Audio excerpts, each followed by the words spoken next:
If you want to write online but feel stuck because you have multiple interests, then this video is going to give you instant clarity on how to get going. I'm about to share an interview that I had with a client.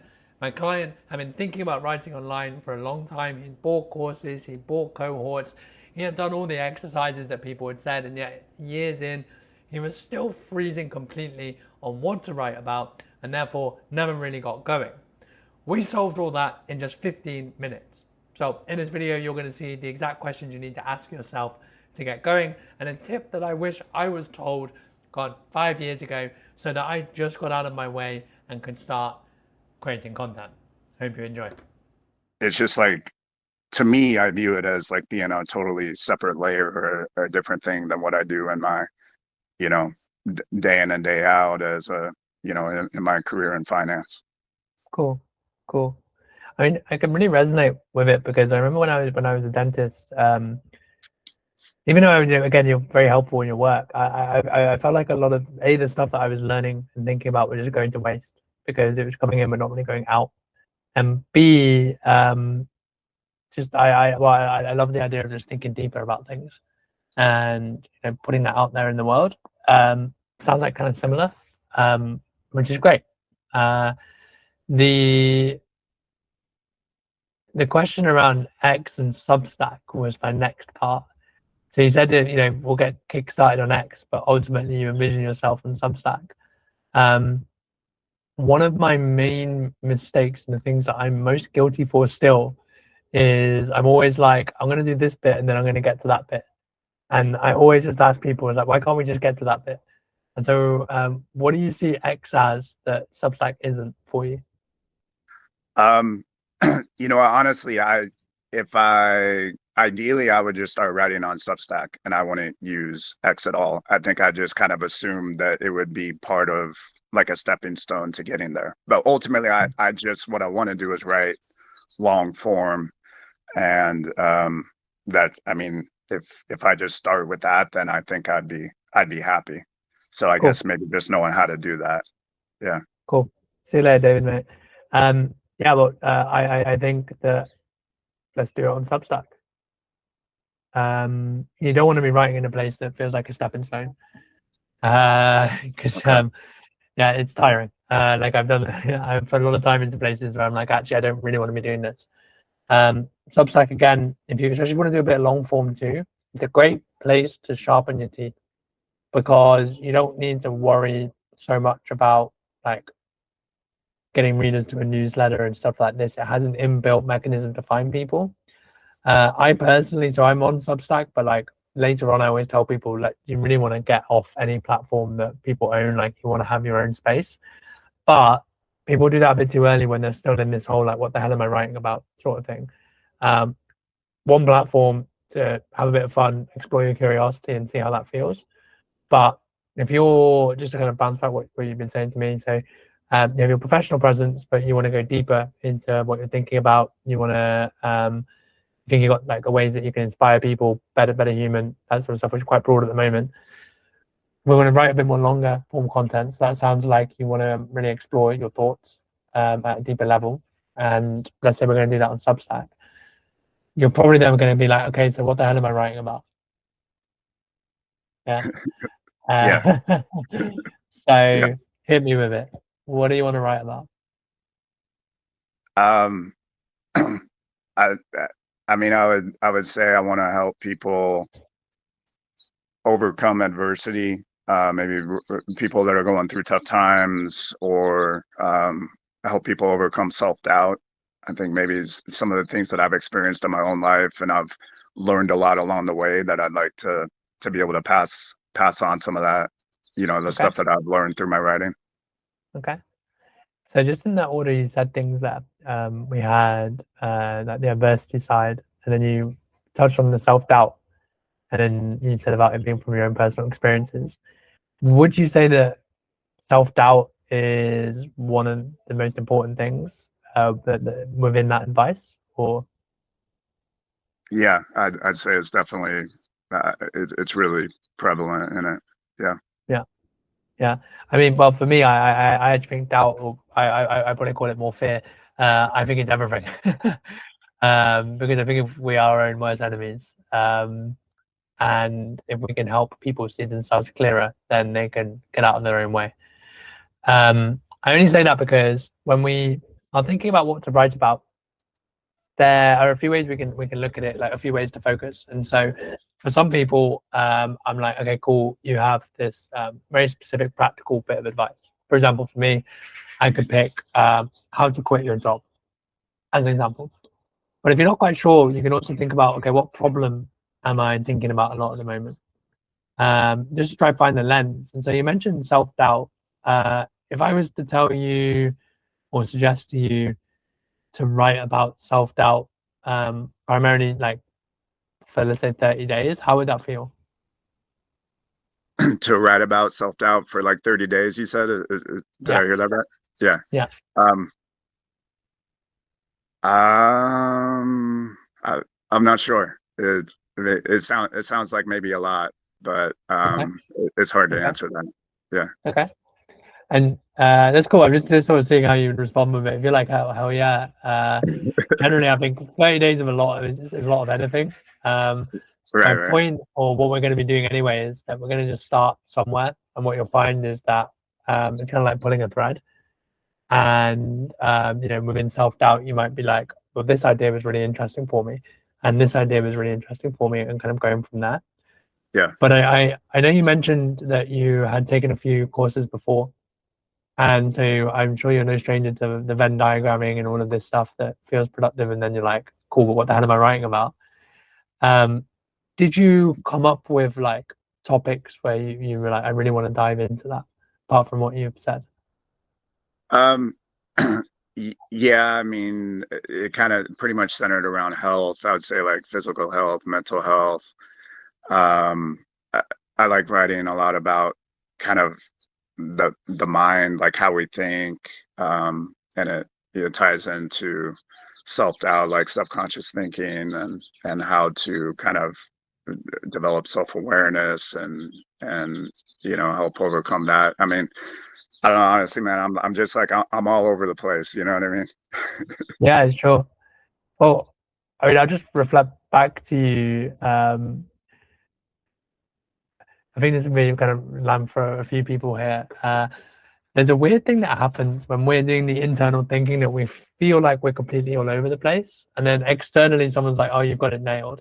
So I get emails every week where they're like, "You absolutely got this, Kieran," and I'm like, "Oh my god, you have no idea about what I'm thinking about." And to reflect back what you just said to me, you were like, okay, I want the physical, mental health side, thinking, self-doubt, awareness, and I'm all over the place. You don't sound that all over the place, actually. It sounds like you have something like, if I find a writer who is talking about helping me think differently, and helping me see more clearly, that's got like, let's say, again, I'm spitballing, but like practical thinking tools that will help me as an entrepreneur or a guy just trying to like live my life as best I can. That's a good focus. All over the place to me is like, I want to talk about finance advice. I want to talk about lifting weights. I want to talk about mental health, and I want to talk about going on dates and all of this. But it sounds like you might have the start of a good promise where it's like, there's the what's linking it together is the way you're thinking about yourself or the world, potentially. Okay. Okay. Okay. Yeah. This then can start. So again, this is an experiment. But this can then be a bit of the lens that you start writing through. I.e., I'm not quite sure what my thing is, but I like the mind stuff. And so within my ideas, my practical advice is like, okay, what would be some great advice to my One True fan, which we'll go through this week, to help them, on their way of their journey, some tips around thinking, mistakes that people make around thinking, etc. Um, and how is this landing for you so far? Yeah. Yeah, definitely. It's resonating Okay. for sure. Okay. And what you'll then find by actually starting the writing, you're going to find out just like if you're going to start getting data. you're not going to have much data on what people like. But actually, to me, it's not the most important part. It's what you're liking.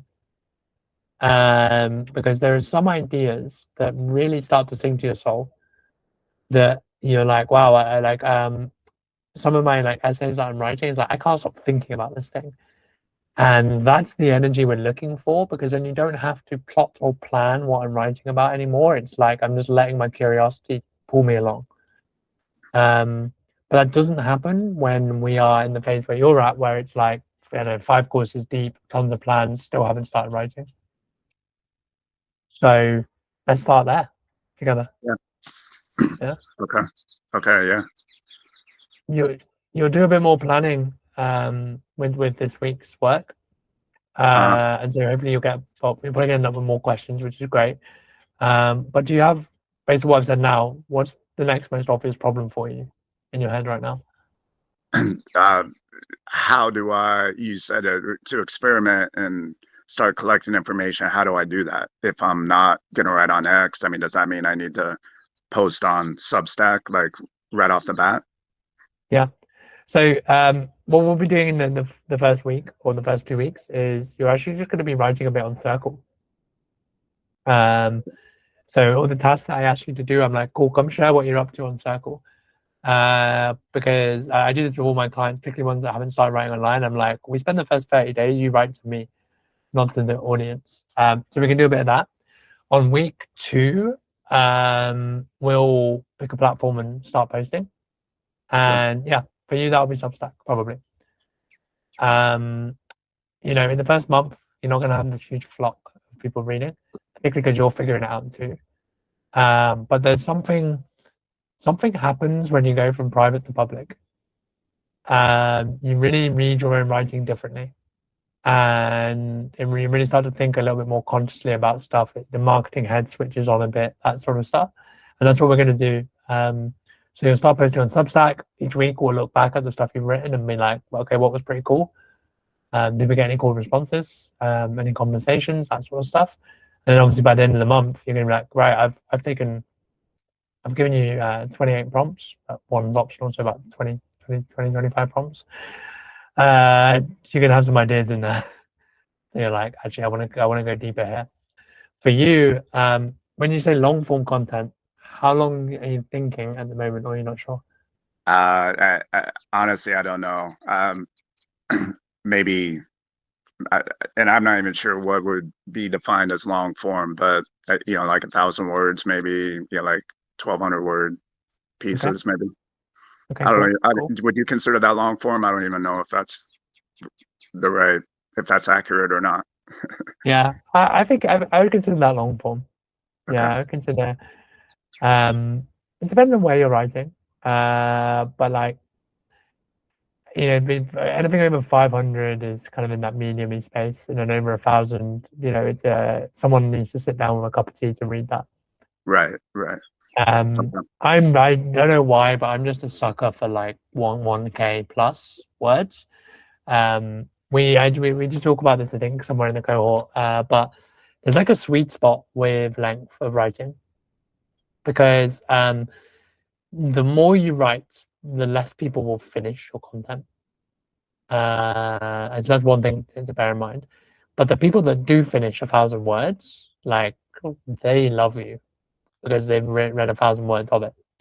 Right. And but that said, when you're going shorter, people get to complete your ideas, which means that they get to the solution, they get to the benefits, they get to the invitation, like to maybe talk to you. Plus, with shorter ideas, you get more reps. One of my, not mistakes, because it was quite fun, but like at the start, I started off with 2,000 word essays every week. Really, really fun. Nobody gave a shit. And I had no clue if people liked it or not. And so I quite like to start shorter, because you get to take more shots on target. Yeah. See how it feels, and then take ideas deeper afterwards. Particularly maybe over the next 30 days, because again, like if you want to write 1,000 words a day on these prompts, like we need to talk, because I love that. But like a concise rule of one idea, and multiple angles, and then at the end, we can always say, cool, I really like these 3 ideas. And you can go take it deeper and write 500 to 1,000 words on them. Okay. Yeah. Yeah, that sounds great. Cool. Okay. Thanks. I Anything appreciate else on it. your mind? No, all good. Anything else I can help you with? No, I think that's plenty for me to absorb right now and feel good about getting started now. Yeah. Great, man. I really appreciate you coming on. Yeah, thank you. So I hope you found that useful. If you did, you can hit the button below to subscribe to get more videos. And I recorded a video to how to deep dive into deciding your niche. So if you've watched this, like you want to hear a bit more, I get the 6 signals that you need to follow. That'll be on your screen next. Cheers.